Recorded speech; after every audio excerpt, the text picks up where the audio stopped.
Assalamualaikum warahmatullahi wabarakatuh.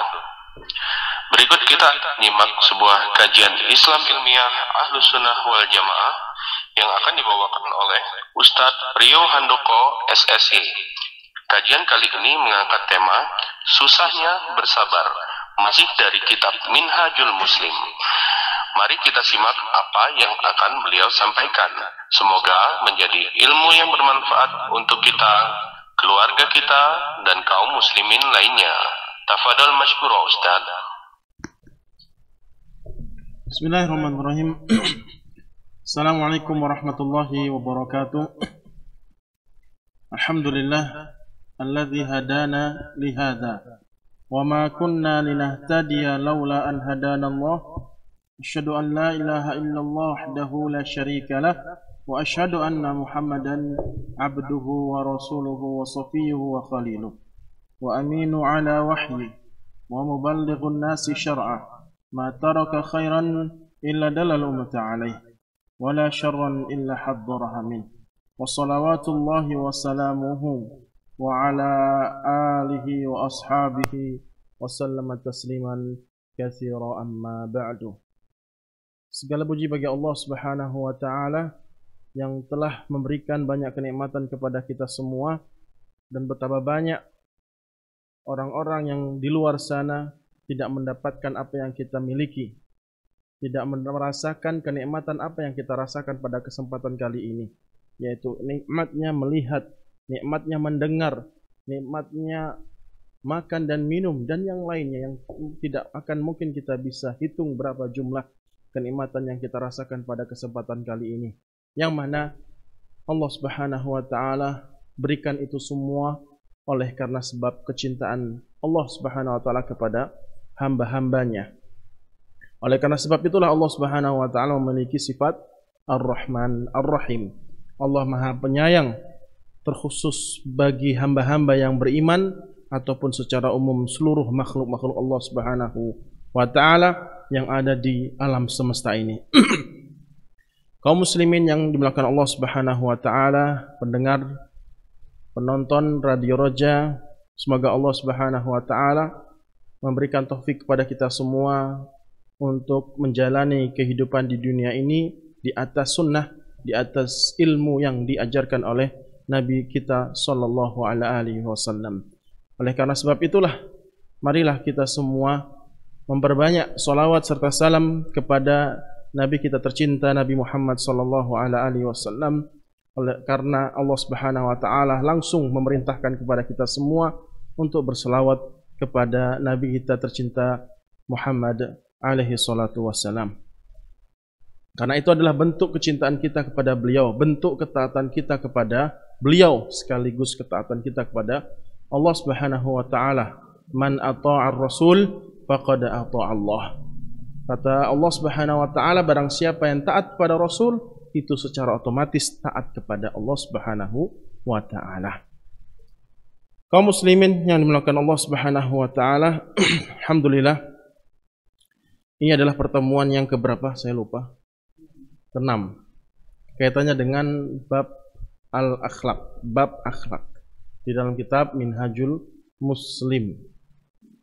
Alhamdulillah, dari sebab taufik Allah Subhanahu wa taala sehingga kita masih diberi kesempatan untuk mengkaji, membaca, menelaah penjelasan-penjelasan dari pengarang. Semoga Allah Subhanahu wa taala memberikan beliau rahmat, memberikan kenikmatan di alam kubur beliau, yaitu Syekh Abu Bakar Jabir Al-Jazairi rahimahullah.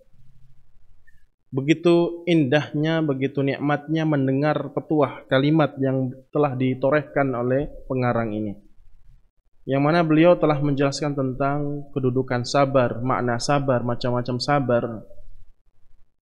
yang mana insya Allah kesempatan pada kali ini kita akan membahas tema, masih tetap tema sabar, akan tetapi beliau lebih spesifik kepada bagaimana caranya kita untuk bersabar, atau cara jitu agar kita bisa mudah untuk bersabar. Karena tidak dipungkiri lagi bahwasanya sabar itu amat sangatlah berat.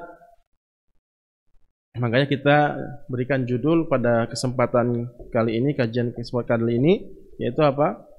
Susahnya bersabar. Ya memang kesabaran itu amat sangat berat untuk dilakukan, untuk kita usahakan.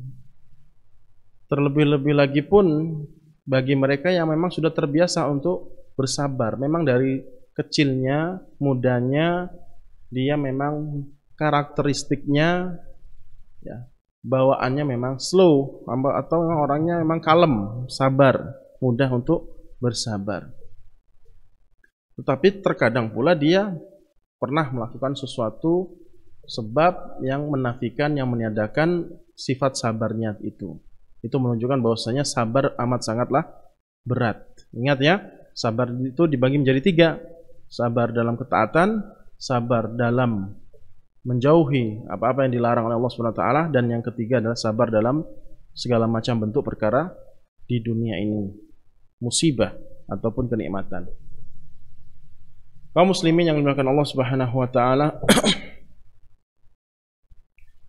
bahwasanya Allah Subhanahu wa taala memberikan surganya kepada kita semua itu tidaklah mudah. Tidaklah mudah.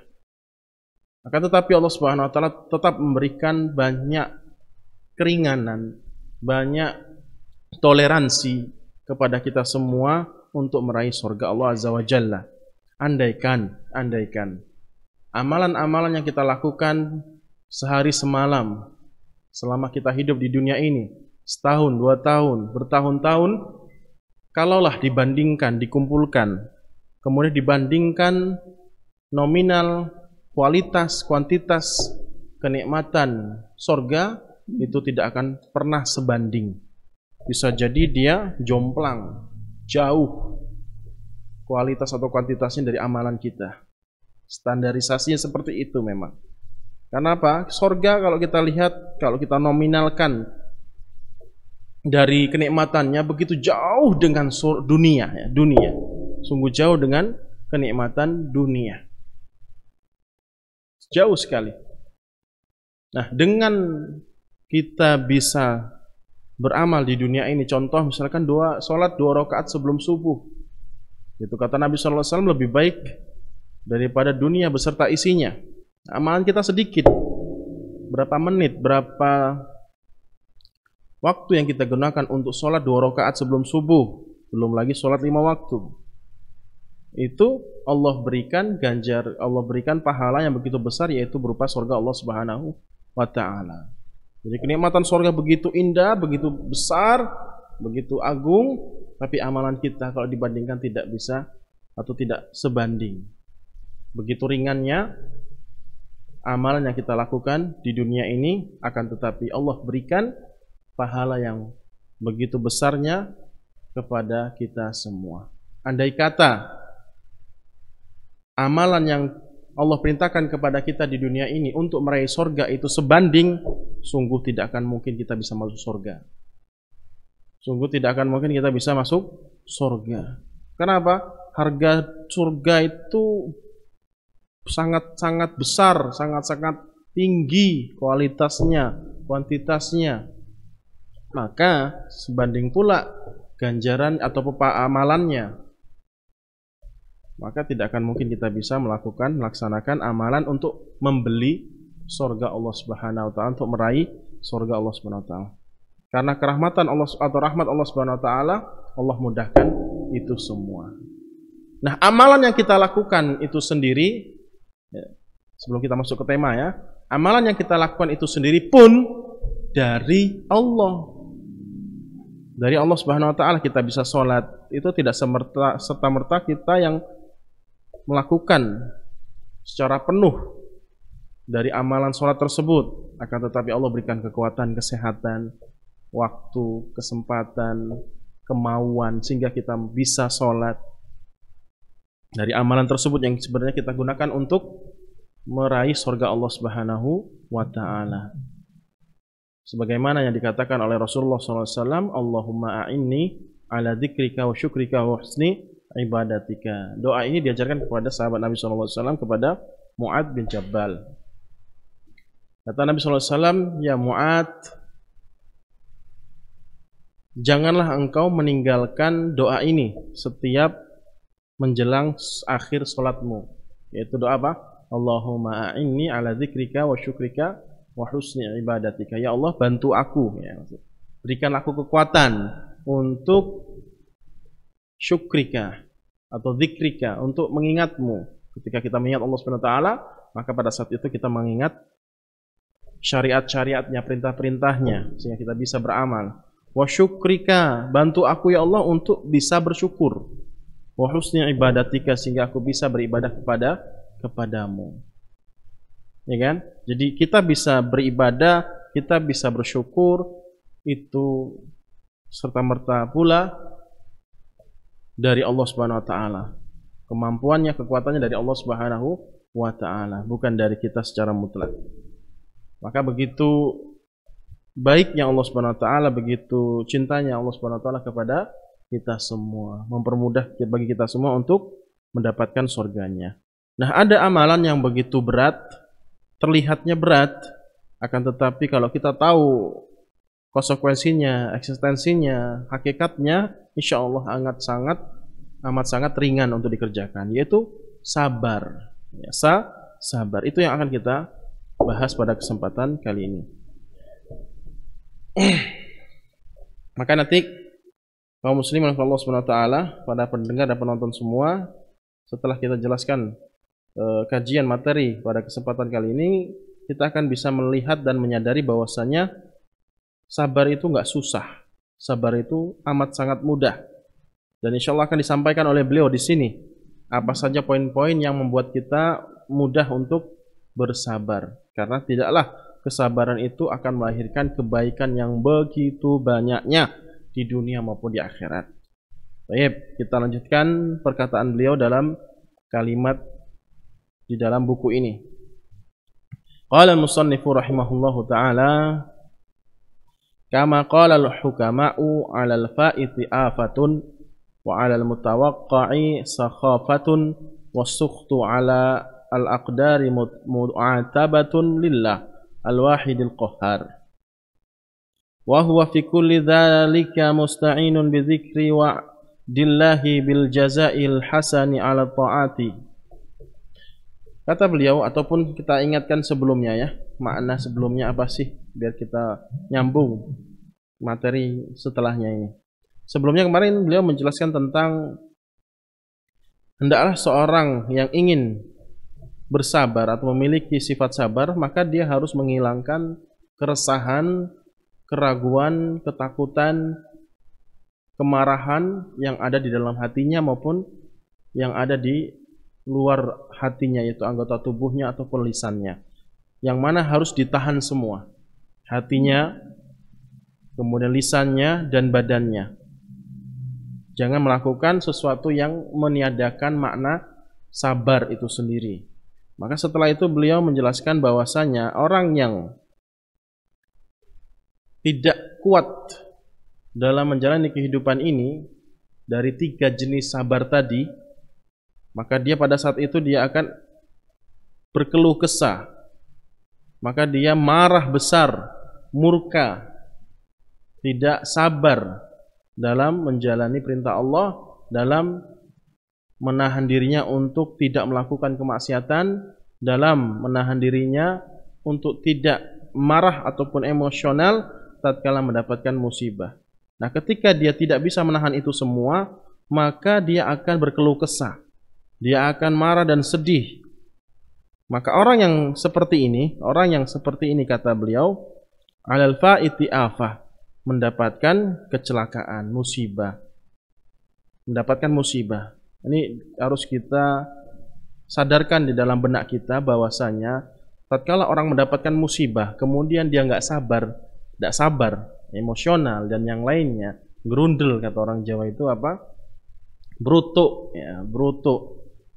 Baik di hatinya walaupun tidak diungkapkan, baik di lisannya dia ungkapkan, anggota tubuhnya ngerobek baju, mecahkan piring dan seterusnya, maka dia kata beliau mendapatkan musibah lagi.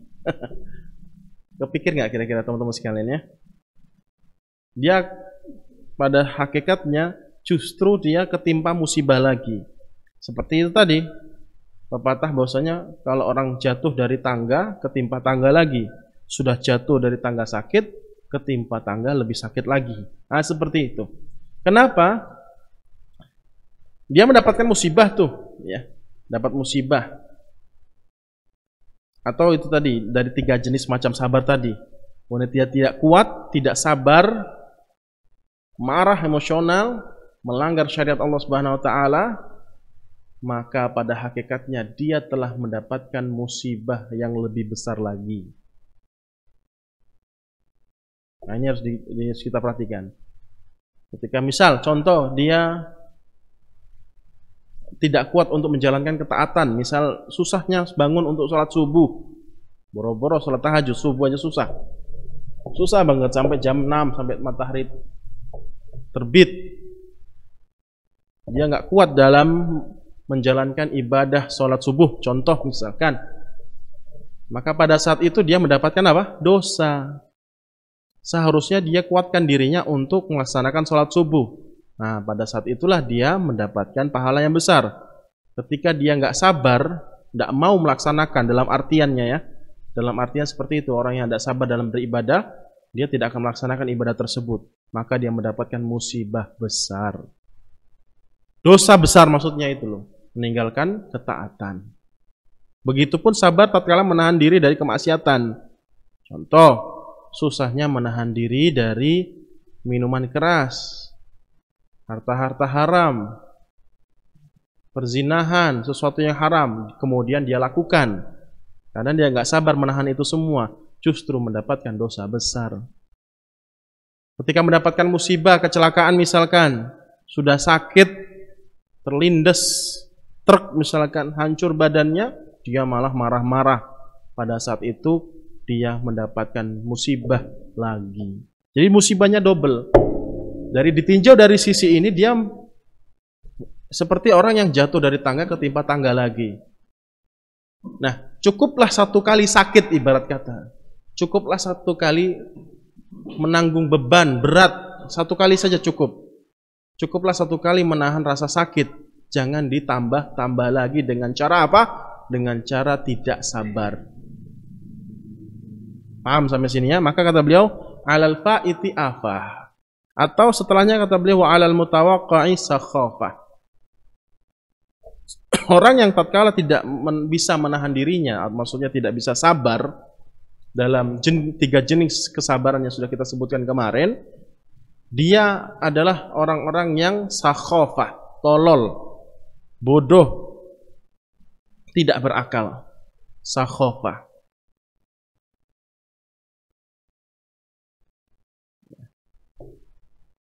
Ketika di jalan ada orang yang menyalipnya. Biasanya kan orang kayak gitu, tidak mau disalip.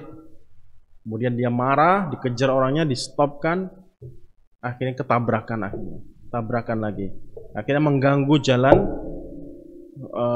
masyarakat atau jalan orang lain sehingga macet dan seterusnya. Kenapa? Karena dia kelahi sama orang yang telah menyalipnya tadi. Kan perbuatan bodoh. Betul enggak? Kecelakaan misalnya tadi, kelindes, dia jerit-jerit, ngomong perkataan-perkataan yang jelek. Itu juga kelihatannya orang yang bodoh. Sudah sakit melakukan tindak-tindakan yang bodoh. Mecahkan piring misalkan, yang sering kita dengar misalkan ketika di rumah tangga. Ketika dia nggak bisa sabar menahan sikap istrinya atau sikap suaminya. Nah, itu tindakan-tindakan tolol kata beliau. Seharusnya orang yang cerdas, pintar, bijak, ketika merasakan sesuatu yang amat sangat berat, ya tahan. Seharusnya dia tahan, sabar maksudnya. Tidak melakukan tindakan-tindakan sakhafah atau tolol bodoh, akan tetapi dia berharap pada Allah Subhanahu wa taala kebaikan, pahala yang besar dari apa yang dia rasakan, baik dari sisi sabar tatkala menjalankan ketaatan, sabar tatkala menahan diri dari kemaksiatan, sabar dalam menahan diri dari musibah yang berat. Gitu ya. Nah, jadi insya Allah ya, setelahnya ini akan banyak sekali penjelasan dari beliau. Apa saja sih cara kita untuk mudah untuk bisa bersabar dalam segi apapun? Yang pertama tadi apa? Orang yang silakan dibuat apa? Poin besar ya. Dibuat seperti poin-poin kayak gitu. Kalau di sini kan nggak dibuat, sekedar kalimat-kalimat begitu saja, satu paragraf panjang. Tapi kita kalau misalkan bisa ngambil faedah dari banyak kalimat di sini ataupun satu paragraf di sini, banyak poin besar yang harus kita fokuskan perhatian kita untuk kita jadikan apa sesuatu yang bisa kita gunakan untuk bersabar, cara-cara untuk bersabar, mudahnya untuk bersabar. Tadi yang pertama apa? Satu yang pertama apa? Orang yang tidak bisa bersabar, dari 3 jenis sabar tadi, dia adalah orang-orang yang bodoh, yang tolol, atau orang yang mendapatkan musibah kedua kalinya. Betul nggak? Dapat musibah kan ya, ketika orang nggak taat, nggak kuat untuk melaksanakan ibadah, akhirnya dia tinggalkan ibadah itu, pada hakikatnya dia mendapatkan musibah besar, betul? Nah itu. Pada hakikatnya itu. Jadi orang yang nggak bisa bersabar, pertama adalah orang yang mana dia mendapatkan musibah 2 kali. Musibah 2, balak 2 kali. Dan dia termasuk orang yang tidak cerdas lah, kata sopannya seperti itu. Yang pertama ya. Nah. Jadi harus kita hadirkan di benak kita ketika kita dihadapkan dari 3 problem tadi, dari 3 jenis sabar tadi, kita hadirkan di benak kita pikirkan kembali, kita kuatkan lagi ingatan tentang poin pertama ini, insya Allah kan mempermudah kita untuk berbuat sabar, berperilaku sabar. Misal tatkala kita diperintahkan oleh Allah Subhanahu wa taala untuk sholat subuh tepat waktu misal. Ingat, kita hadirkan, kalau saya nggak sholat saya ada berdosa. Nah kayak gitu tuh. Ya. Kemudian ketika kita ingin melakukan suatu kemaksiatan, dihadapkannya kepada kita semua cobaan dari segi kemaksiatan misalkan. Susahnya untuk menahan. Ingatin perkara ini, poin pertama ini. Oh, kalau saya bermaksiat akan mendapatkan musibah. Musibah di sini maksudnya apa? Dosa. Dosa yang akan berlipat-lipat ganda yang Allah akan timpakan kepada saya di neraka. Ya sudah, tidak usah. Nah, kayak gitu. Paham ya? Kemudian kata beliau selanjutnya, wasukhtu 'alal aqdari mu'atabatun lillahil wahidil qahhar. Poin yang kedua. Orang tatkala mendapatkan 3 cobaan tadi, 3 cobaan yang dia harus bersabar. Maksudnya orang yang tidak bersabar, dalam artian dia marah, emosional dan yang lain-lainnya, pada hakikatnya dia telah mencela takdir Allah. Pada hakikatnya apa? Dia telah mencela takdir Allah, tidak terima dengan ketentuan Allah Subhanahu wa taala. Berarti secara otomatis dia telah mencela Allah Subhanahu wa taala. Dia telah mencela Allah Subhanahu wa taala Al-Wahidil Qahhar, yang Maha Esa, yang Maha Tunggal.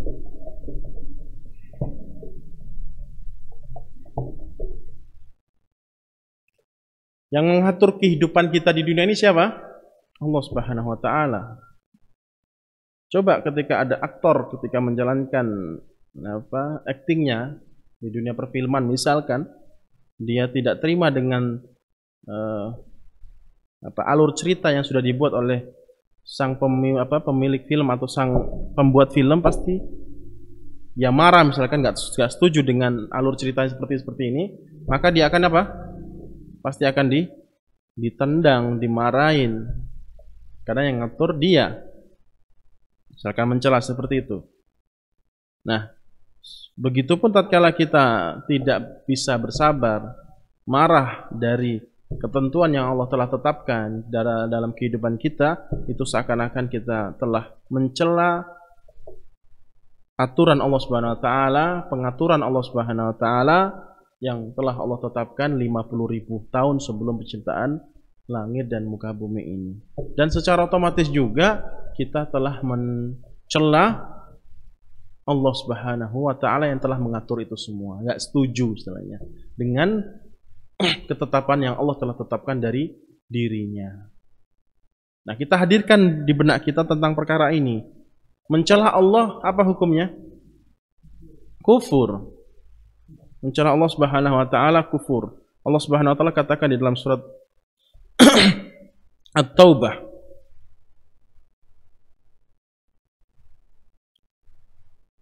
surat At-Taubah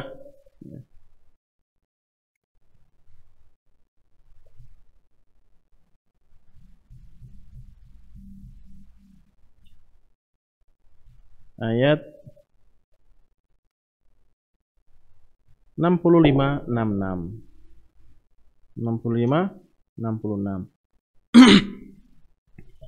Orang-orang musyrikin pada saat itu, ya, yang telah dijelaskan oleh Allah Subhanahu wa taala di sini, telah melakukan suatu tindakan istiza atau mencela atau bermain-main, ya.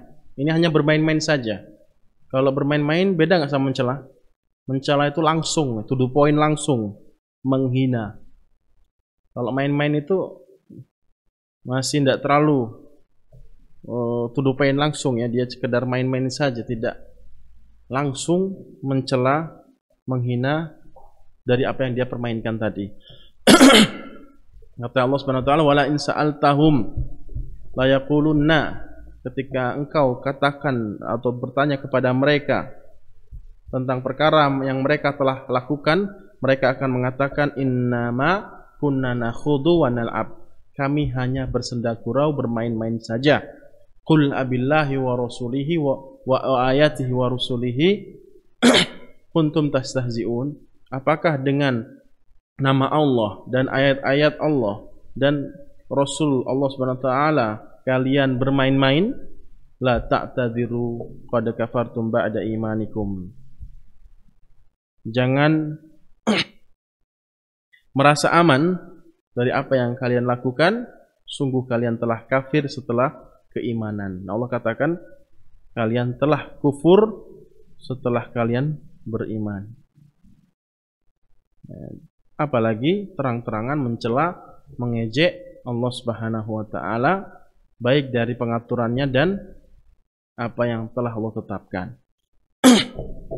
Seperti itu. Ini poin yang kedua. Poin kedua. Apa? Poin kedua, ketahuilah bahwasanya orang yang tidak bisa bersabar, pada hakikatnya dia telah mencela apa yang Allah telah tetapkan. Itu yang kedua. Selanjutnya kata beliau, wa huwa fi kulli dzalika musta'in bi dzikri wa'dillahi bil jazaa'il hasani 'ala ta'at. Poin yang ketiga sekarang. Cara, metode yang bisa kita hadirkan di benak kita sehingga kita bisa mudah untuk bersabar dari 3 jenis sabar yang sudah kita sebutkan. Apa yang ketiga? Yaitu menghadirkan di benak kita, mengingat di pikiran kita bahwasannya Allah Subhanahu wa taala akan memberikan pahala yang amat sangat besar dari ketaatan yang telah kita lakukan. Dengan pahala yang begitu besar. Nah, kita hadirkan di benak kita. Poin yang ketiga. Singkatnya apa? Ya, menghadirkan di benak kita akan janji Allah Subhanahu wa taala akan surganya. Nah, gitu aja. Singkatnya seperti itu. Ini panjang ini. A'adda li ahliha min jazil ajri wa 'azimil masubat wa bidzikri wa'idihi ta'ala ya ahli bughdatihi wa ashabi ma'siyatihi. Dengan menghadirkan di benak kita semua bahwasanya kalau kita bisa sabar, maka Allah akan siapkan pahala yang begitu besar, begitu banyaknya, begitu agungnya kenikmatan yang akan kita peroleh kalau kita bisa bersabar, menahan diri dari sesuatu yang meniadakan makna sabar itu. Itu yang ketiga. Jadi poin yang pertama kita ulangi ya. Poin yang pertama tadi dia ketika marah tatkala mendapatkan musibah, bahwasanya dia akan mendapatkan musibah lagi. Dan dia termasuk orang yang tidak cerdas. Kedua, ketika dia marah tidak bisa bersabar, pada hakikatnya dia telah menghina takdir Allah, telah menghina Allah Subhanahu wa taala Rabbul Alamin. Yang ketiga itu perkara dunia ya tadi ya, perkara dunia yang dia pikirkan. Kaitannya dengan dunia. Ketika dia tidak bersabar, maka pada saat itu dia akan mendapatkan musibah berikutnya di dunia. Nah, yang ketiga ini kaitannya dengan keyakinan kita terhadap alam gaib, yaitu surga dan neraka. Nah, ini yang harus kita kuatkan, baik kaitannya dengan akidah kita. Jadi salah satu metode yang bagus juga, yang jitu juga tatkala kita hendak ingin bersabar, yaitu menguatkan keyakinan kita terhadap alam gaib ya, yaitu alam gaib surga dan neraka Allah Subhanahu wa taala. Maka Allah Subhanahu wa taala jelaskan dalam surat Al-Baqarah yang pertama, alladzina yu'minuna bil ghaibi wa yuqimunas shalah wa mimma razaqnahum yunfiqun. Orang-orang yang bertakwa itu siapa? Orang-orang yang meyakini akan sesuatu yang tidak terlihat, alam gaib maksudnya. Nah, ketika dia betul-betul kuat keyakinannya terhadap surga Allah, terhadap neraka Allah, yakin, seyakin-yakinnya, maka pada saat itulah dia akan mudah untuk bersabar. Maka dia juga harus mempelajari kaitannya dengan keyakinan, iman, akidah dia terhadap Allah dan janji-janji Allah Subhanahu wa ta'ala. Nah, terkadang orang ragu, untuk apa bersabar? Toh tidak ada surga, toh tidak ada neraka. Ya sudah, dia akhirnya melanggar ketentuan-ketentuan orang yang harusnya bersabar. Kemudian yang keempat, wa bidzikri wa'idihi ta'ala li ahli bughdatihi wa ashabi ma'siyatihi min alimil adabi wa syadidil iqabi wa yatadhakkaru anna aqdarallahi jariyatun wa anna qada'ahu ta'ala adlun. Nah, yang keempat, poin yang keempat yang harus kita hadirkan di benak kita, bahwasanya cara untuk bisa bersabar adalah bahwasanya tatkala kita tidak bersabar, Allah akan berikan adab yang sangat besar, yang sangat pedih. Allah akan berikan adab yang sangat berat di akhirat, di neraka jahanam. Nah, siapa yang tidak mau untuk diselamatkan dari siksaan api neraka? Semua orang pasti mau untuk diselamatkan dari siksaan api neraka. Dan kalau kita pertanyakan kepada mereka, siapa yang mau tangannya dibakar, minimal ya, tangannya aja coba dibakar, pasti tidak ada yang mau. Itu di dunia, belum lagi api yang sangat lebih panas daripada panasnya api di dunia, yaitu di neraka jahanam. Maka kita hadirkan di benak kita akan ingatan ini, akan beratnya adab yang Allah timpakan kepada mereka yang tidak bisa bersabar dari 3 jenis sabar yang sudah kita jelaskan tadi. Maka pada saat itu dia takut kepada Allah Subhanahu wa taala dan berusaha menguatkan dirinya untuk bersabar.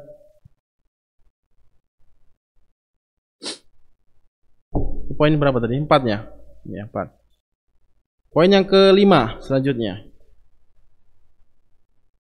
wa yatadzakkaru anna aqdarallahi jariyatun wa anna qada'ahu ta'ala adlun. bahwasanya ketentuan Allah Subhanahu wa taala pasti terjadi dan pasti adil, yang memiliki banyak hikmah, yang memiliki banyak hikmah.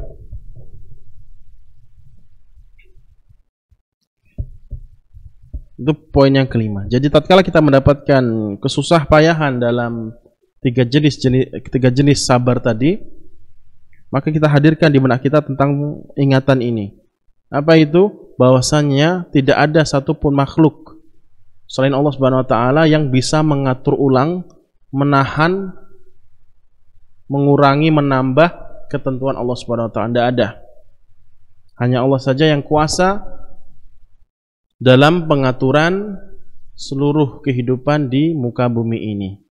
Kalau kita tidak memiliki kuasa untuk mengatur ataupun menetapkan ketentuan-ketentuan kehidupan manusia ini, maka kita tinggal menerima apa adanya yang telah ditentukan oleh Allah Subhanahu wa taala. Tetapi juga kita harus bersikap, berusaha. Jangan apa adanya, maksudnya saya ditakdirkan miskin, ya sudah miskin terus. Tidak, tetap harus beramal, beramal soleh. Kenapa? Karena kita nggak tahu kalau kita ini ditentukan miskin atau kaya. Oke lah, sekarang kita miskin misalkan. Tapi jangan berpikir bahwasanya saya ini berarti telah ditetapkan oleh Allah Subhanahu wa taala hidup miskin. Jangan. Memang terlihat secara kasat mata, secara jelas dia sekarang keadaannya orang miskin. Jangan mengatakan kalau Allah telah menetapkan saya termasuk orang-orang miskin. Tidak. Karena kita nggak tahu hari esok. Tidak tahu hari esok, dan Allah Subhanahu wa taala yang mengetahui itu semua, kejadian-kejadian hari esok. Maka kita hanya tinggal berusaha saja, beramal semaksimal mungkin, melakukan usaha-usaha yang memberikan manfaat dunia akhirat kita. Baru setelah itu kita berdoa pada Allah Subhanahu wa taala dan tawakal. Itu cara yang baik untuk menyikapi ketentuan takdir Allah Subhanahu wa taala. Jangan apa adanya begitu saja, berlepas diri tanpa ada usaha. Tetap kita harus usaha karena kita nggak tahu hari esok. Terus beramal, terus berusaha. Jangan terdiam saja, berpangku tangan, seakan-akan ketentuan hidup Anda pada saat itu. Dan pastinya ketentuan yang Allah telah tetapkan, yang telah Allah tentukan, bahwasanya itu adalah adil. Allah tidak mendolimi hamba-hambanya. Tuh, lihat, dia lebih sukses, lebih banyak hartanya, lebih kaya daripada saya, susah makan dan susah ini dan susah itu. Berarti Allah Subhanahu wa taala tidak adil dalam pembagian rezekinya. Seperti itu kan? Seperti itu apa yang dikatakan kebanyakan orang, tidak adil. Maka perkataan ini betul-betul perkataan kufur dan perkataan yang sangat batil, bahwasanya apa yang Allah telah tetapkan itu sangatlah adil. Sangatlah adil. Adil itu tidak harus 50-50 gitu ya, baik sama rata. Misalkan seorang ayah ketika punya anaknya 5, beda umurnya, pastinya beda umurnya ya, tidak mungkin ya, mungkin ada mungkin yang satu kembar mungkin ya, kembar 5, kembar 9, 10 mungkin ada. Tetapi terkadang di sana ada kondisi-kondisi yang harus dibedakan. Ketika dia bagi uang jajan untuk anak-anaknya, tidak harus semuanya sama, 10.000 semuanya, 5.000 semuanya setiap hari. Tidak. Dia akan melihat bahwasanya anak yang paling gede, yang mungkin SMA atau kuliah, kebutuhannya lebih banyak, seharinya berarti dikasih 50.000 karena beli ini beli itu. Nah, adiknya lagi SMA, kebutuhannya nggak terlalu banyak seperti kakaknya yang kuliah, ya kasih 20.000. Nah, itu adilnya di situ, sesuai kebutuhan. Jangan semua anaknya disamaratakan. Misalkan 100.000 semua itu dikatakan adil. Tidak, itu bukan adil gitu ya. Jangan dikatakan adil itu sama rata. Nah, seperti kita di dunia ini, Harusnya Allah itu kalau adil berarti semuanya kaya. Betul enggak? Semuanya harus kaya, itu adil. Kalau mau miskin, ya miskin semua. Coba bayangkan kaum muslimin Allah Subhanahu wa taala. Kalau di dunia ini semua orang kaya, tidak mungkin berjalan kehidupan di dunia. Mungkin enggak? Tidak akan mungkin berjalan kehidupan di dunia ini. Apa maksudnya? Tidak ada yang akan bercocok tanam. Tidak ada yang menyiapkan makanan, tidak ada yang membangun bangunan. Ada orang kaya turun langsung bangun gedung, kan tidak mungkin. Mereka hanya sekedar mengeluarkan uang, bayarin orang-orang yang lemah, orang yang tidak seberuntung dia. Nah, itu yang bangun itu. Siapa yang bisa bangun jalan? Apakah orang kaya langsung terjun? Tidak. Orang-orang yang di bawah dari mereka, dari ekonomi mereka. Nah, seperti itu. Apalagi banyak ya kehidupan di dunia ini. Ya, itulah adil gitu loh. Itulah adil. Kalau semuanya kaya, maka semua orang akan di rumah. Tinggal keluar uang aja. Nah, apa yang dibeli? Orang tidak ada yang nanam, tidak ada nanam beras, tidak ada yang nanam padi, tidak ada yang menyediakan air. Kenapa? Mereka semuanya punya uang. Kan repot akhirnya. Seperti itu. Maka semua ketentuan Allah Subhanahu wa taala yang telah Allah tentukan itu adil, seadil-adilnya. Sebagaimana sudah saya contohkan tadi dari kehidupan seorang ayah yang memiliki banyak anak, dia akan melihat setiap anaknya dan setiap anak pasti memiliki keadaan yang berbeda-beda, kebutuhan yang berbeda-beda, maka sesuaikan dengan kebutuhannya. Nah, orang yang miskin tadi, misal dia mengatakan hal yang demikian, Allah nggak adil, saya ditakdirkan miskin, maka kita katakan bahwasanya husnudonnya adalah bahwasanya ketika orang miskin itu misal pada saat itu diberikan kekayaan, bisa jadi dia akan kufur nikmat, tidak siap menerima kekayaan. Mungkin ketika saya ditakdirkan kaya pada saat ini, saya akan jauh dari Allah. Itu husnudonnya seperti itu harusnya. Itulah yang terbaik. Jangan apa yang kita pikirkan itu pasti terbaik, tidak. Apa yang kita pikirkan itu terkadang yang kita pikirkan baik, yang di mata Allah Subhanahu wa taala itu buruk, sebaliknya pula. Yang kita pikirkan buruk di mata Allah Subhanahu wa taala baik. Nah, itu yang harus kita perhatikan. Tatkala kita mendapatkan cobaan-cobaan dari ibadah kita dan musibah-musibah yang kita hadapi di dunia ini, maka ketahuilah di dalamnya terdapat banyak hikmah, di dalamnya terdapat banyak manfaat, faedah, dan Allah Subhanahu wa taala adalah Maha adil dalam menentukan sesuatu. Hikmah ya, itu yang poinnya yang terakhir, yang 5 ya, poin tetap masuk satu poin ya. Poin kelima berarti. Nah, hikmah. Terkadang kita tidak merasakan manfaatnya pada saat kita mendapatkan musibah. Pada saat kita mendapatkan musibah, terkadang beberapa hari, sebulan, 2 bulan kita mendapatkan manfaatnya, hikmahnya. Yaitu sebagaimana sudah saya ceritakan kemarin tentang kehidupan seseorang dalam masa pekerjaannya, dalam masalah pekerjaannya. Dia mendapatkan kenikmatan yang lebih besar lagi oleh karena sebab dia sabar, dia lebih mendahulukan hak Allah daripada dunianya. Maka Allah berikan ganjaran yang lebih banyak. Itu hikmah. Kalau misalkan dia nggak sabar pada saat itu, maka dia akan mendapatkan musibah berikutnya, baik di dunia maupun di akhirat. Nah, 5 poin inilah yang disampaikan oleh beliau.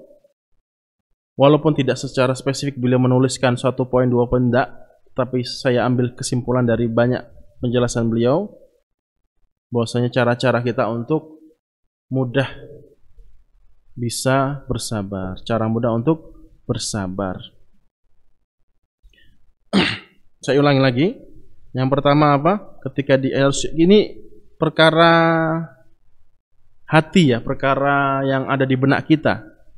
5 poin ini yang harus kita pikirkan gitu ya. Yang harus kita pikirkan, yang harus kita hadirkan di benak kita. Apa yang pertama tadi? Ketika orang mendapatkan musibah kemudian dia nggak bisa sabar, ketahuilah bahwasanya dia telah mendapatkan musibah baru. Dan dia termasuk orang yang tidak cerdas. Itu 1. Kedua, ketika dia mendapatkan musibah kemudian dia tidak bersabar, maka pada hakikatnya dia telah menghina Allah Subhanahu wa taala, mencela Allah Subhanahu wa taala dari ketentuan-ketentuan Allah Subhanahu wa taala. Yang ketiga, berusaha untuk menghadirkan di benak kita bahwasanya pahala yang besar akan menanti kita di dunia maupun di akhirat kelak ketika kita bisa bersabar. Ketiga, ketahuilah bahwasanya ketika kita tidak bisa bersabar, maka adablah yang akan menanti kita di dunia maupun di akhirat kelak. Kelima, ketahuilah bahwasanya semua yang Allah telah tetapkan itu akan terjadi, pasti akan terjadi, tidak ada yang bisa menghalanginya, menyeting ulangnya, dan Allah Subhanahu wa taala dari ketentuan tersebut Maha Adil dan banyak hikmah yang Allah berikan kepada hamba-hambanya tatkala dia bisa bersabar. Sabarul abdu am jaza'a ghairu annahu ma'as sabril ajru wa ma'al jaza'il wizru. Nah, diringkas lagi sama beliau. Dari penjelasan di atas tadi, bisa jadi seorang hamba itu bisa bersabar ataupun malah sebaliknya, emosional, berkeluh kesah dan seterusnya. Tatkala dia bisa bersabar, dia mendapatkan pahala. Tatkala dia tidak bersabar, dia mendapatkan dosa. Ya tahu? Walamma kana as-sabru wa adamul jaza'i minal akhlaqil lati tuktasabu wa tunalu binaw'in minar riyadati wal mujahadati. Ketahuilah bahwasanya usaha kita untuk menghilangkan diri dari sifat emosional, amarah, keluh kesah, dan berusaha untuk bersabar, maka itu adalah salah satu usaha cara untuk bermujahadah, usaha untuk mendapatkan sifat sabar itu sendiri. Sifat sabar itu sendiri. Berarti dia memiliki akhlak muktasabah, berarti bukan akhlak jibiliyah. Kalau jibiliyah memang dari sananya. Tapi kalau muktasabah adalah orang yang mengusahakan untuk melakukan sesuatu yang sebelumnya dia tidak terbiasa.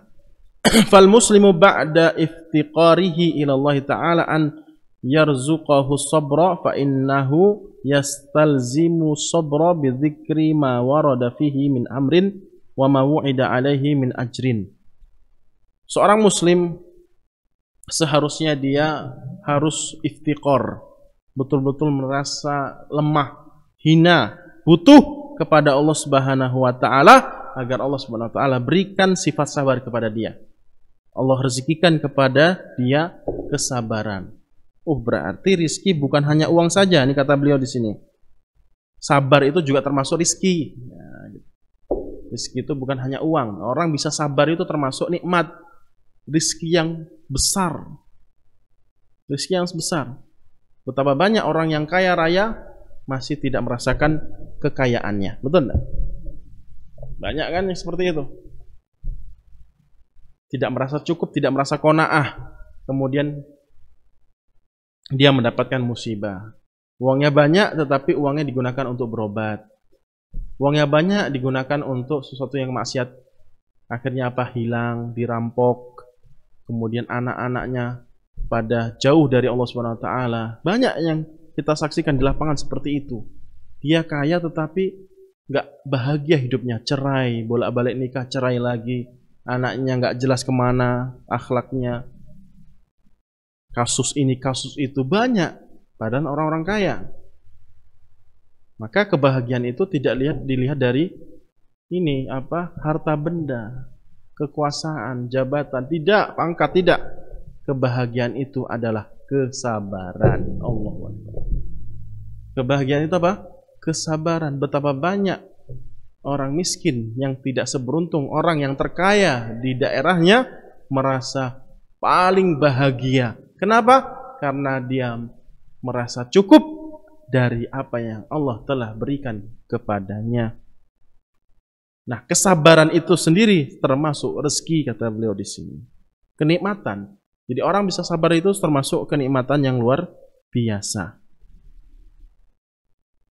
Maka pada saat itulah dia akan mengingat dari 5 poin yang sudah disebutkan. Ketika orang bisa sabar, dia akan mengingat dari 5 poin yang sudah disebutkan di atas. Sehingga dia bisa menjadi orang yang sabir, bersabar, dari apa-apa yang telah Allah Subhanahu wa taala perintahkan kepadanya dan mengharapkan kepada Allah Subhanahu wa taala pahala yang telah Allah janjikan kepadanya. Kaum muslimin yang dimuliakan Allah Subhanahu wa taala. Setelah ini beliau akan menyampaikan banyak ayat kaitannya dengan perintah kesabaran.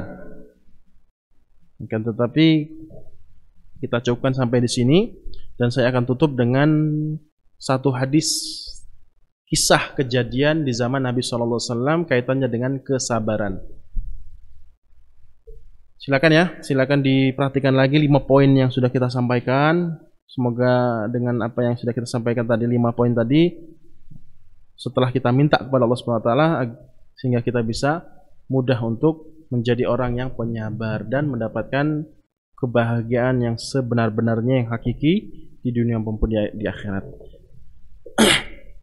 Kaum muslimin yang dimuliakan Allah Subhanahu wa taala, ketahuilah bahwasannya pahala sabar itu bertingkat-tingkat, berbeda-beda. Ingat, pahala orang yang bisa bersabar itu berbeda-beda tingkatannya. Kenapa seperti itu? Ditinjau dari kadar kesabarannya, kadar beratnya musibah yang dia rasakan. Hadis yang diriwayatkan oleh sahabat Anas bin Malik, Nabi Muhammad SAW bersabda. Kata Anas bin Malik, marran Nabi SAW bimra'atin tabki inda qabrin faqal ittaqillaha wasbiri. Kata Anas bin Malik radhiyallahu taala anhu, suatu ketika beliau cerita, berarti beliau yang melihat Nabi SAW dari kejadian ini. Suatu ketika Nabi SAW pernah melewati suatu pemakaman yang mana di makam tersebut ada seorang wanita yang menangis di atas kuburan. Ya, seorang wanita yang menangis di atas kuburan. Menangis, merintih. Sehingga Nabi SAW mengatakan kepada wanita tersebut, ittaqillaha wasbiri. Bertakwalah kepada Allah Subhanahu wa taala dan bersabarlah. Berarti takwa memiliki kaitan erat dengan sabar. Sabar memiliki kaitan kuat dengan ketakwaan. Betul ya? Nah, sebagaimana sudah kita sampaikan bahwasanya yang banyak masuk surga itu orang yang memiliki akhlak mulia dan bertakwa. Dan takwa itu sendiri adalah sebaik-baik bekal menghadap Allah Subhanahu wa taala. Bertakwalah dan bersabarlah, kata Nabi Muhammad SAW. Nah, wanita ini saking sedihnya tidak menggubris, tidak memperhatikan siapa yang berbicara, tidak mengenali lagi karena saking sedihnya, saking khawatirnya, saking galaunya, merananya, sehingga dia menangis di atas kuburan. Maka dia mengatakan kepada Nabi SAW, dan dia tidak sadari kalau itu Nabi SAW. Qalat ilaika anni fa innaka lam tusib bi musibati. Sana pergi, kata siapa? Wanita itu. Padahal yang mengatakan itu siapa? Nabi SAW. Sana pergi kau. Tidak ada urusan lah pada intinya gitu. Karena sebab engkau tidak merasakan apa yang aku rasakan, engkau tidak merasakan musibah yang aku rasakan, maka sana pergi kau, kata wanita ini. Walam ta'rifu, dia nggak tahu, kata Anas bin Malik, dia nggak tahu kalau yang mengatakan ittaqillah wasbiri itu Nabi SAW. Faqila laha innahu nabiyyu SAW. Ketika Nabi SAW pulang, dikabarkan kepada dia, kalau tadi itu Nabi Muhammad yang bilang ke anda ittaqillah wasbiri. Kagetlah kan gitu, nggak enak akhirnya fa'atat baban Nabi SAW. Akhirnya beliau buru-buru langsung ke rumah Nabi Muhammad SAW, minta maaf kan gitu ya. Falam tajid indahu bawabina faqalat lam a'rifka. Sampai di pintu rumah Nabi SAW, kemudian dia tidak mendapati seorang yang menghalangi dia masuk pada rumah Nabi SAW tersebut. Kemudian dia mengatakan kepada Nabi sallallahu alaihi wasallam, faqalat lam a'rifka, wahai Nabi, aku tadi tidak tahu kalau itu engkau. Ya, aku tadi tidak tahu kalau itu tadi engkau. Ya, perkataannya agak kasar kan? Pergi sana, ilaika anni, pergi sana.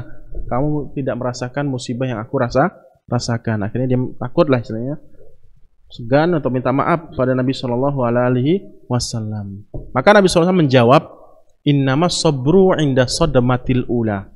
Hadis ini diriwayatkan Imam Bukhari, hadis 1283. Maka Nabi SAW mengatakan apa? Sesungguhnya kesabaran itu hantamannya pertama atau hantaman pertama. Kesabaran itu dikatakan kesabaran tatkala hantaman pertama. Hantaman pertama. Di detik-detik pertama. Di awal-awal kejadian.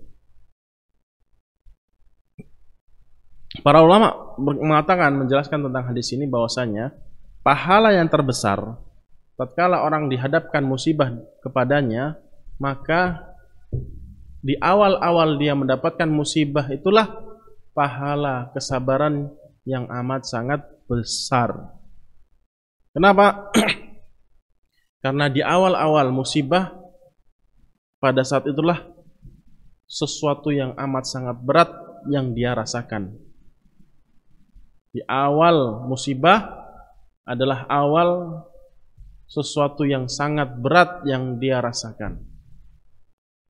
Ketika sudah berjalannya waktu 1 jam, 2 jam, 3 jam, sehari, 2 hari, seminggu, 2 minggu, sebulan, 12 tahun, 2 tahun, dia mudah untuk bersabar. Kenapa? Karena semakin beriringnya hari waktu, berjalannya waktu itu semakin berkurang musibah, semakin berkurang penderitaan, semakin berkurang beban, sehingga dia mudah untuk bersabar. Misal contoh kecelakaan. Pas detik pertama dia kecelakaan, dia bisa bersabar, memuji Allah SWT dengan mengatakan alhamdulillah ala kulli hal. Pada saat itulah kesabaran yang hakiki, kata beliau.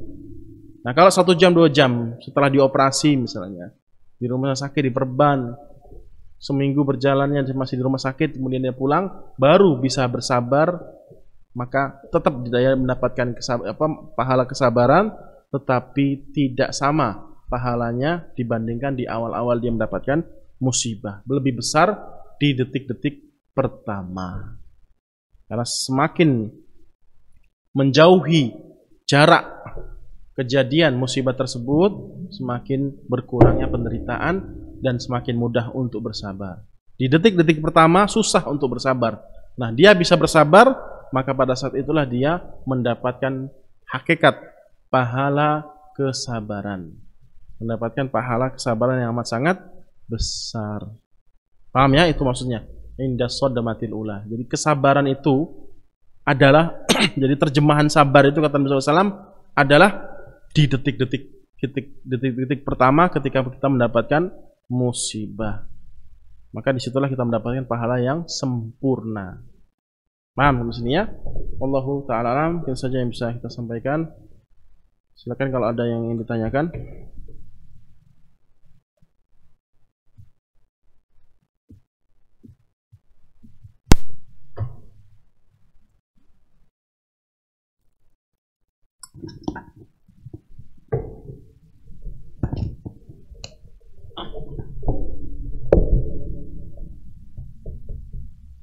Ya Ustaz, ini ada pertanyaan Ustaz. Assalamualaikum Ustaz. Saya seorang pegawai. Kadang di akhir-akhir tanggal Allah sering menguji saya dengan rezeki yang sedikit tatkala itu. Apakah saya mesti tetap bersabar dan tawakal kepada Allah atas pekerjaan saya tersebut? Apakah itu sudah cukup Ustaz? Atau saya terus bersabar dan terus tawakal kepada Allah namun mencari sebab lain untuk mendapatkan rezeki Allah? Sikap mana yang mesti saya ambil? Syukron Ustaz. Jazakallahu khairan. Baik. Pertama yang harus dilakukan dalam masalah rezeki ya, dalam masalah rezeki, terkhusus lagi berkurangnya rezeki kita, maka yang harus kita lakukan yang pertama kali adalah merasa cukup. Merasa cukup. Karena kalau tidak merasa cukup, otomatis susah untuk bersabar atau malah kufur. Merasa cukup sudah. Makanya Nabi SAW mengajarkan kepada kita semua, baik musibah, baik kenikmatan, tetap harus alhamdulillah. Betul enggak? Ketika mendapatkan kenikmatan, alhamdulillah alladzi bi ni'matihi tatimmus shalihat. Ketika mendapatkan musibah, alhamdulillah ala kulli hal.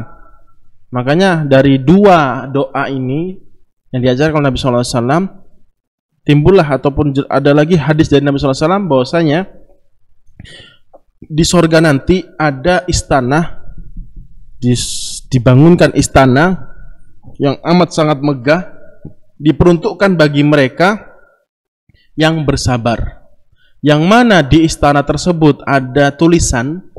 Kalau ada gedung-gedung itu biasanya kan ada tulisan gedung ini, gedung itu. Nah, nanti di surga nanti ada istana itu akan diberikan tulisan nama Baitul Hamdi, gedung pujian, istana pujian. Kenapa? Hamba itu ketika mendapatkan musibah memuji Allah, ketika mendapatkan nikmat memuji Allah. Biasanya kita kalau memuji Allah itu tatkala apa?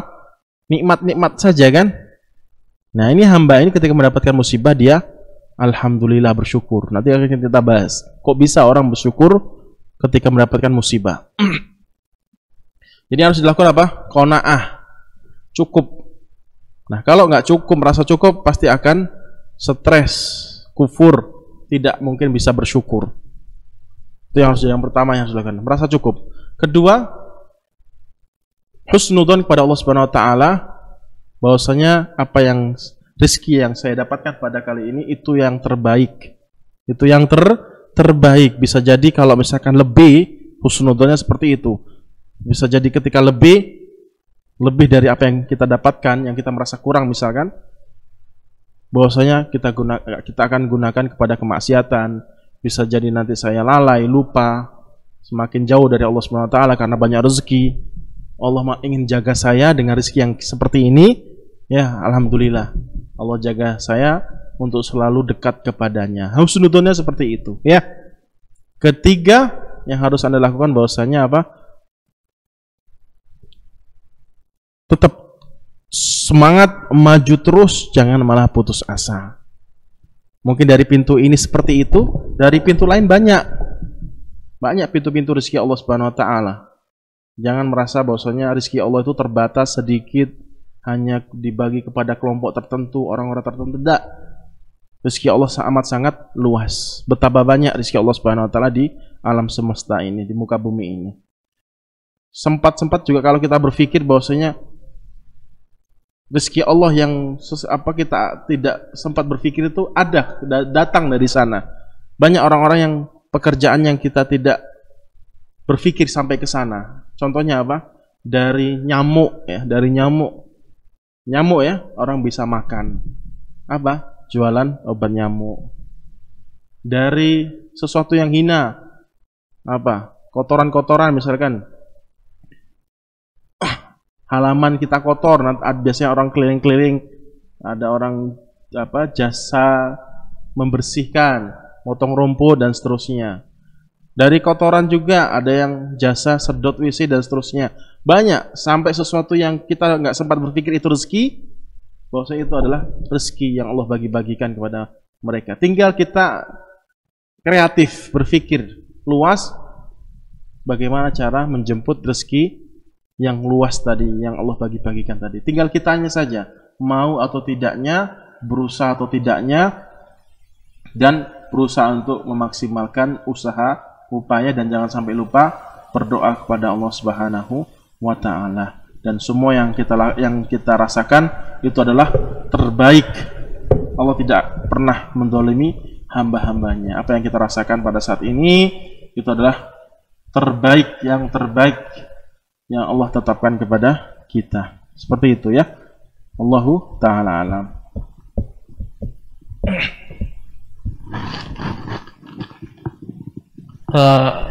Assalamualaikum Ustaz.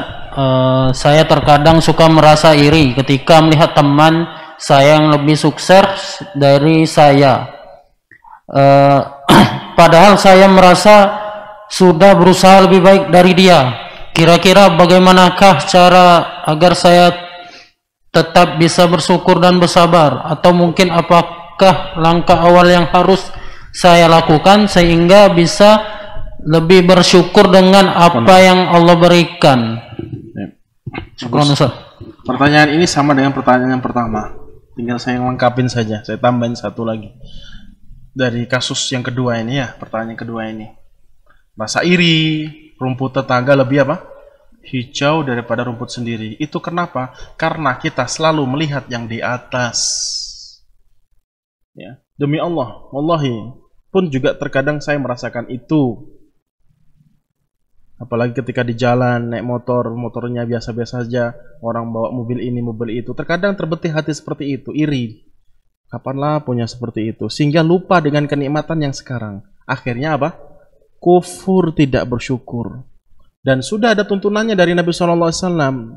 Beliau SAW mengajarkan kepada kita semua, jangan melihat yang di atas, lihatlah yang di bawah. Banyak yang lebih susah, banyak yang lebih menderita daripada kita.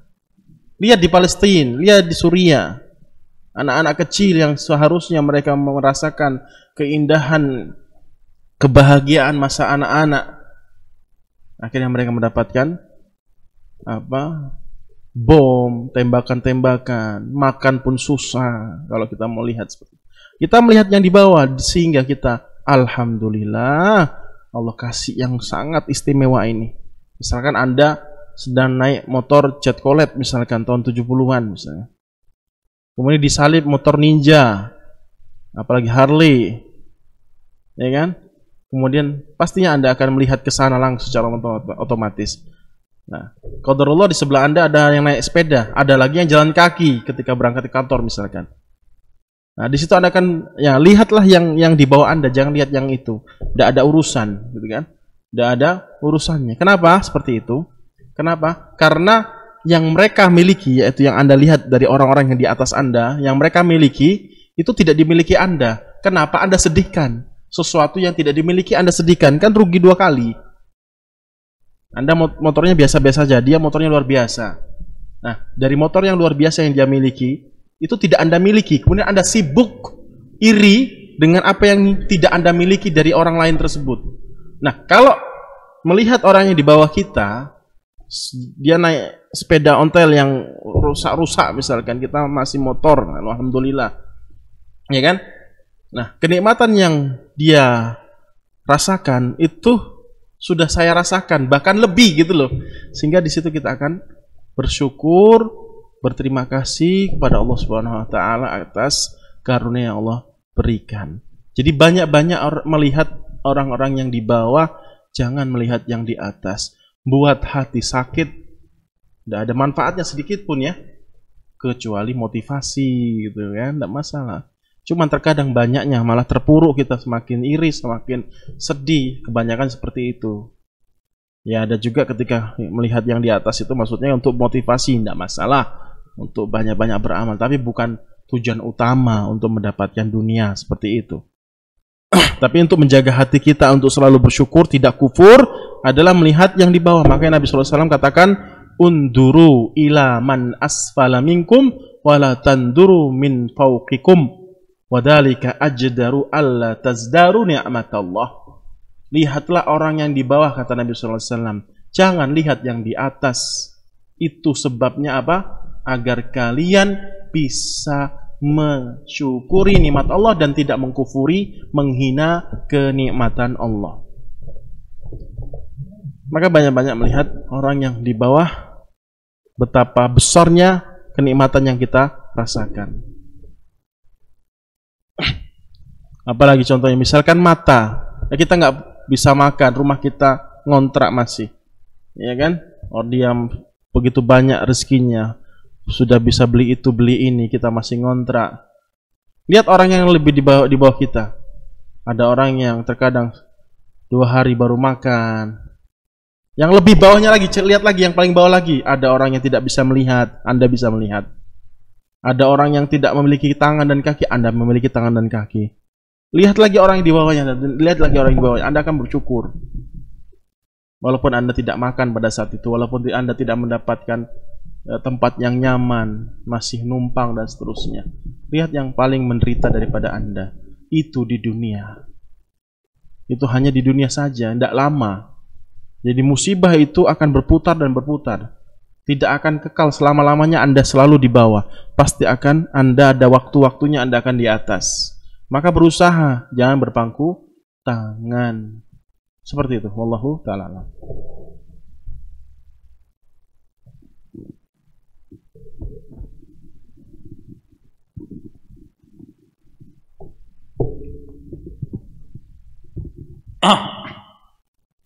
Ya Ustadz, ini ada pertanyaan lagi Ustadz. Assalamualaikum Ustadz. Saya pernah membaca tulisan bahwa salah satu sifat wali Allah itu wali Allah bersabar atas lisan istrinya Ustadz. Apakah itu benar? Syukron Ustadz, jazakallahu khair. Lisan istri? Iya Ustadz. Begitu banyak wali-wali Allah SWT. Wali di sini semua orang bisa menjadi wali. Tidak dikatakan bahwasanya harus jadi kiai, harus jadi ustadz besar. Tidak. Orang biasa pun bisa jadi wali Allah SWT. Kata Allah SWT, ala inna awliya Allah la khawfun alaihim walahum yahzanun. Sesungguhnya orang wali-wali Allah SWT adalah orang-orang yang bertakwa, yang mana mereka tidak takut dan tidak sedih ketika menjalani kehidupan di dunia ini. Jadi mudah syaratnya, cuman kita yang merasa susah untuk menjadi wali Allah. Salah satunya adalah menjalankan perintah Allah tadi, menjauhi semua larangan-larangannya. Spesifiknya tadi seperti itu ya, ketika kita merasakan sesuatu yang kita benci dari pasangan kita, maka apa yang harus kita lakukan untuk menjadi orang yang dekat kepada Allah SWT, yang tidak tertipu dengan dunia, selalu meningkatkan kualitas keimanan dia, ketakwaan dia kepada Allah SWT, maka dia tetap harus bersabar dari kejelekan-kejelekan istrinya ataupun sebaliknya kejelekan-kejelekan suaminya. Ya, salah satu cara yang sangat bagus untuk kita terapkan dalam fikih nikah, bermuamalah, bergaul antara kedua belah pihak, ya, suami dan istri, adalah banyak-banyak mengingat kebaikan pasangan Anda. Banyak-banyak mengingat kebaikan pasangan Anda.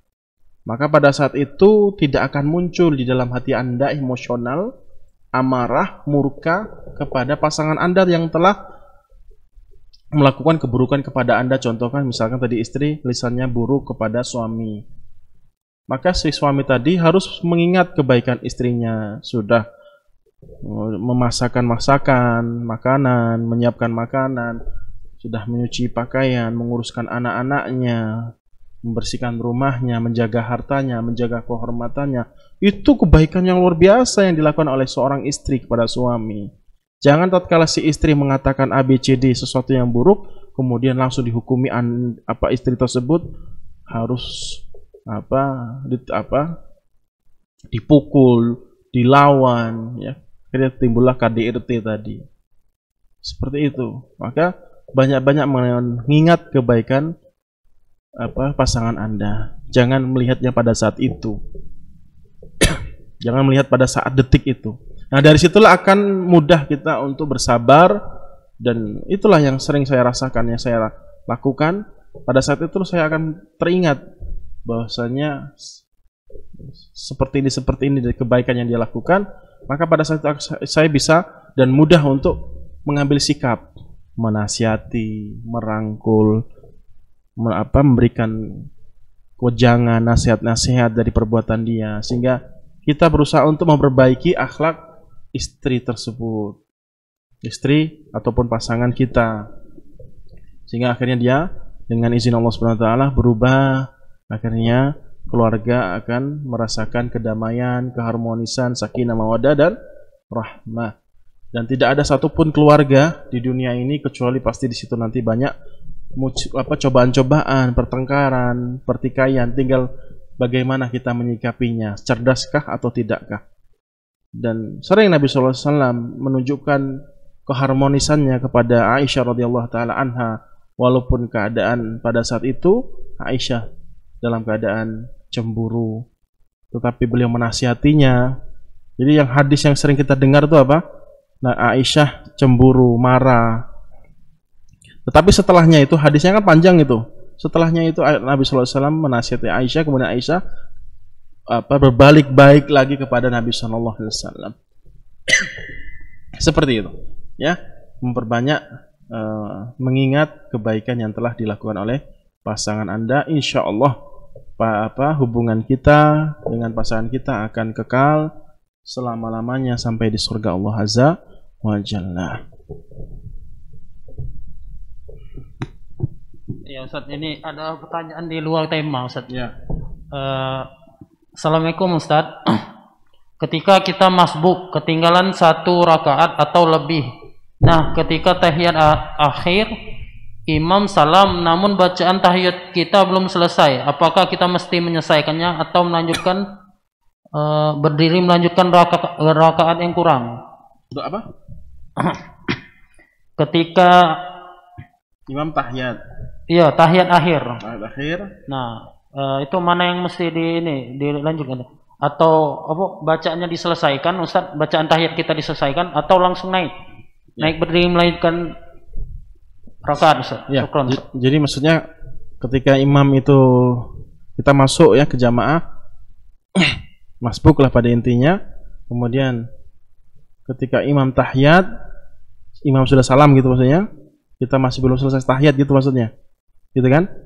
Maka harus dilakukan adalah kita selesaikan tahiyatnya, itu nggak terlalu jauh jaraknya. Kalau kita pas dapat tahiyatnya imam, ya sama, nggak berbeda jauh gitu maksudnya. Dan insya Allah selesai. Insya Allah selesai dengan doa-doa yang sudah kita hafal dari doa tahiyat tadi. Cuman terkadang kita memberikan banyak tambahan-tambahan doa-doa. Ya ada juga banyak doa-doa yang disyariatkan, yang diperintahkan untuk dibaca. Misalkan sesuatu yang nggak wajib untuk dibaca ya nggak usah dibaca. Selesaikan segera. Yang pada intinya doa-doa inti dari tahiyat ketika sholat tadi. Maka tetap kita harus menyelesaikan doa-doa tersebut sesuatu yang memang harus dibacakan di tahiyatul akhir ketika sholat. Dan insya Allah tidak akan terlalu jauh dengan jarak tahiyatnya imam tersebut. Baru setelah itu kita berdiri melengkapi sholatnya. Seperti itu, ya. Itu aja. Ya.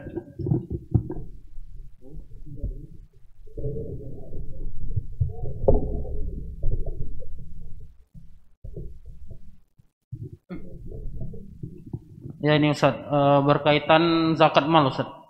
Assalamualaikum Ustaz, saya ingin bertanya masalah zakat mal.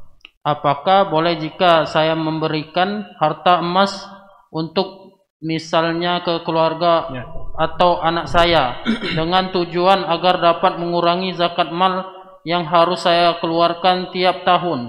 Dan apabila salah, bagaimanakah cara yang seharusnya saya lakukan agar terhindar dari kesalahan tersebut? Saya tegaskan lagi, jadi zakatnya dikasihkan kepada anaknya gitu, keluarganya. Baik. Kok bisa? Ngakali ya. Jelas-jelas salah ya, itu yang dipertanyakan. Zakat itu telah dijelaskan oleh Allah Subhanahu wa taala dalam surat At-Taubah juga. Di dalam surat Taubah ayat 60.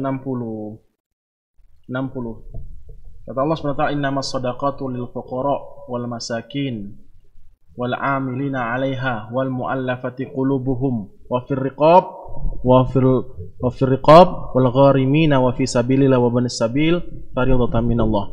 Jadi ada 8 jenis zakat mal, zakat fitrah yang harus kita salurkan kepada 8 jenis ini. Yang surat apa? Surat Taubah ayat 60. Silakan diperhatikan lagi. Yaitu pertama orang fakir. Fakir ini lebih susah daripada orang miskin. Orang fakir, miskin, kemudian amil, yaitu amil zakat tadi, yang mengurus tentang zakat tersebut, dan orang yang baru masuk Islam, wa fir riqab, yaitu orang yang terbudakkan ataupun ya, dikuasai oleh orang lain, yaitu budak yang ingin membebaskan dirinya. Kemudian wal gharimin, orang yang terlilit hutang. Berapa tadinya? 1, 2, 3, 4, 5, 6 ya, terlilit hutang. Kemudian wa fi sabilillah, orang yang di jalan Allah Subhanahu wa taala. Di jalan Allah Subhanahu wa taala maksudnya ya jihad, sesuatu yang pada intinya untuk mengorbankan atau apa? Untuk menegakkan agama Allah, itu disalurkan kepada mereka. Wa ibnis sabil, dan ibnu sabil, orang yang dalam keadaan susah dalam perjalanannya. Nah, ini 8 ya, 8 jenis orang yang disalurkan kepada mereka zakat. Nah, walaupun misalkan anaknya tadi miskin, termasuklah dari salah satu 8 jenis ini, termasuk misalkan, maka tidak boleh disalurkan ke mereka. Karena anak Anda, orang tua Anda, saudara-saudari Anda adalah orang yang wajib Anda nafkahi tatkala mereka membutuhkannya. Wajib menafkahi anak, wajib menafkahi. Jadi hukumnya bukan zakat lagi, wajib nafkah tiap hari. Maka tidak boleh dicampur aduk dengan zakat mal. Kalau zakat mal itu kewajiban untuk orang lain, bukan orang dalam rumah kita. Itu yang sudah dijelaskan para ulama.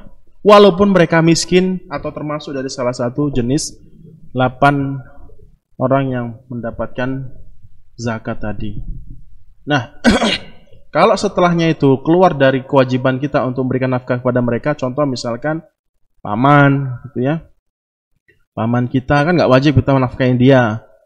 Kemudian yang melebar lah intinya ya, keponakan dan seterusnya, akorib istilahnya itu, apalagi famili yang lain. Maka pada saat itu diperbolehkan kalau memang sangat membutuhkan, tetap harus diperhatikan 8 jenis ini, yaitu orang-orang yang terdekat setelah orang-orang wajib yang harus kita nafkahi. Boleh salurkan kepada mereka, paman, ponaan, mertua, ipar dan seterusnya, boleh. Kalau memang betul-betul mereka termasuk dari 8 jenis ini. Kalau tidak masuk tetap tidak boleh. Tetap kita fokus kepada 8 jenis yang Allah Subhanahu wa taala sebutkan di surat At-Taubah ayat 60 tadi. Kalau memang afdolnya seperti itu untuk membantu keluarga dekat kita. Tapi kalau orang-orang yang wajib kita nafkahi tidak boleh. Namanya wajib setiap hari, maka tidak boleh dicampur adukan dengan kewajiban zakat yang diperuntukkan kepada orang lain, bukan orang yang wajib untuk kita nafkahi. Seperti itu ya. Sudah, itu aja. Wallahu ta'ala alam. Semoga sedikit ini bisa bermanfaat bagi kita semua di dunia dan di akhirat kita. Dan semoga Allah Subhanahu wa taala menjadikan kita semua orang-orang yang sabar menjalani kehidupan di dunia ini hingga kita mendapatkan dan meraih surga Allah Azza wa Jalla. Wa akhiru da'wana alhamdulillahi rabbil alamin. Assalamualaikum warahmatullahi wabarakatuh.